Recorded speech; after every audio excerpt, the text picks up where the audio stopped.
तो उस समय फीमेल का बहुत ज़्यादा मन करता है। तो ये टाइमिंग कब आता है, बहुत सारे लोगों को समझ में नहीं आता है, तो ये सबके लिए अलग-अलग हो सकता है। किसी का पीरियड साइकिल होता है 28 डेज़ का, किसी का 30 का, किसी 35 का, इस तरीके से मतलब पीरियड्स रिपीट होते हैं। तो उसी हिसाब से ये भी डिले हो जाता है, किसी में पहले आ जाता है ना? तो ये कब होता है? देखिए, मैं आपको 14 के हिसाब से समझाती हूँ ताकि आपको ईज़िली समझ में आए। जैसे कि मान लीजिए कि किसी फीमेल की पीरियड्स हैं 28 डेज़ में दोबारा से आ जाते हैं, मतलब 28 डेज़ का साइकिल है।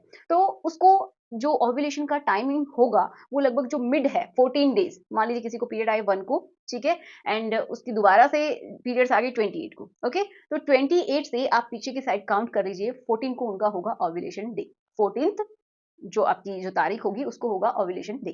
तो उससे पहले ये समझिए 4-5 दिन पहले भी हो सकता है, 2-3 दिन पहले भी हो सकता है, उनको बहुत ज़्यादा इच्छा होती है। अब कुछ फीमेल्स को क्या है कि पीरियड्स के दौरान भी होता है, लेकिन बहुत सारे फीमेल्स को नहीं होता है। इच्छा उस समय, उनको क्यों होती है? क्योंकि देखिए कुछ जो फीमेल्स होती हैं ना, उनको पीरियड टाइम में भी ओव्यूलेशन हो सकता है। अब ये सोचेंगे कि ऐसा कैसे और प्रेगनेंसी भी हो सकती है।